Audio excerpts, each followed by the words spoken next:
Hace 2 días, el mundo de la física despertó con una noticia esperada. El Premio Nobel de Física 2023 había sido entregado a Pierre Agostini, Anne Lumière y Ferenc Krauss, quienes fueron los responsables de desarrollar los métodos experimentales para estudiar la dinámica de los electrones en la materia, pero a escalas de tiempo extremadamente cortas.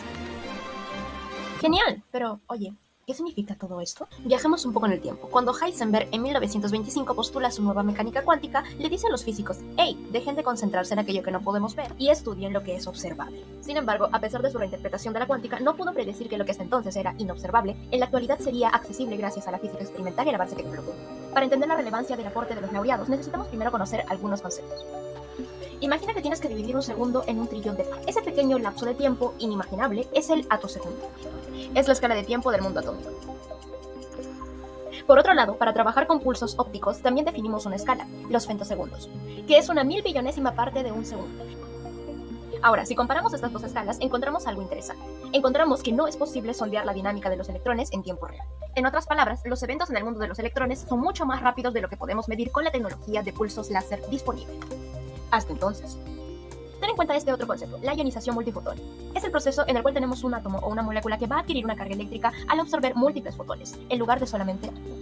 Y por supuesto, debes tener en cuenta también la generación de altos armónicos, o HHG por sus siglas en inglés. En este proceso tenemos un láser con una determinada frecuencia inicial que es bastante alta, y con ella vamos a generar armónicos. ¿Y qué son los armónicos? Simplemente son múltiplos de mi frecuencia inicial. Es decir, tenemos un montón de fotones en un láser llamado impulsor. Lo que hacemos es sumar todas sus energías para luego emitir un solo fotón de luz armónico. La pregunta es, ¿cómo hacemos esto? Imagina que tienes un láser muy poderoso que emite luz en pulsos muy cortos y energéticos. Ahora, al otro lado de tu experimento tienes también un gas noble. Cuando este láser impacta en los átomos del gas, sucede algo interesante. La intensidad del láser es tan intenso que logra arrancar electrones de estos átomos de gas, creando así iones cargados. Además, estos electrones aceleran debido al campo láser, tanto hacia afuera como hacia adentro, donde sucede un proceso que se conoce como recombinación. Es que los átomos arrancados por el láser vuelven a unirse a los iones, y al suceder esto se libera energía en forma de luz violeta extrema, como los rayos X y rayos ultravioleta, en lugar de la luz original de nuestro láser. A esto le llamamos el modelo de los 3 pasos. Ahora damos un pequeño paseo por la historia detrás de lo que fue el proceso. La investigación de Agostini se centró en comprender cómo se comporta un sistema bajo la influencia de un campo de fotones de 2 frecuencias. En particular, cómo la modulación, es decir, la variación periódica de las frecuencias, afecta a estos sistemas. Al aporte de Agostini le siguen otros avances en la teoría y práctica en el reto de descifrar el mundo electrónico a la escala soñada del atosegundo. Así pues, se logra producir los pulsos atosegundos más cortos hasta la fecha, con duraciones de 4.5 y de 5 femtosegundos. Después de 13 años desde la observación de espectros HHG impulsados por láser infrarrojo, logran la generación de pulsos atosegundos. Aún después de haber logrado esto, Krauss no se queda de brazos cruzados y en el 2010 vuelve a realizar un experimento. Pero esta vez encuentra más una cuestión que un resultado conclusivo.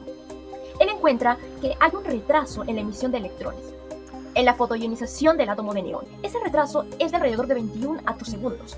Para abordar la problemática, en el 2017 llega Lumière usando el espectro del HHG y la teoría de perturbaciones de muchos cuerdos para lograr una buena concordancia entre experimento y teoría. De esta manera se consolida la apertura hacia el mundo de los atosegundos para con él encontrar respuestas a muchas cuestiones actuales de la física aún no estudiadas. Ok, pero ¿cómo qué tipo de preguntas? La pregunta fundamental que los galardonados de este año han permitido plantear es ¿cuál es la escala temporal del efecto fotoeléctrico? En 1905, Einstein publica su famoso artículo sobre el efecto fotoeléctrico. Recuerden que cuando tenemos un átomo o una superficie que absorbe la suficiente energía de la luz entrante, este puede transferir esa energía a un electrón. Y este electrón se va a emitir con una energía cinética igual a la energía del fotón menos la energía del enlace de ese electrón. Ahora, la compleja dinámica de la fotoemisión atómica da lugar a un pequeño retardo temporal que ya habíamos mencionado antes. La cuestión es, ¿cómo de pequeño es este retardo? Mucho antes de pensar siquiera en la ciencia del atosegundo, suponíamos que este proceso ocurría instantáneamente, por lo que nos centrábamos en investigar lo energético. Y este es el fundamento de la espectroscopía de fotoelectrones. Pero hasta entonces era imposible resolver escalas de tiempo importantes para dicho efecto. Ahora es posible.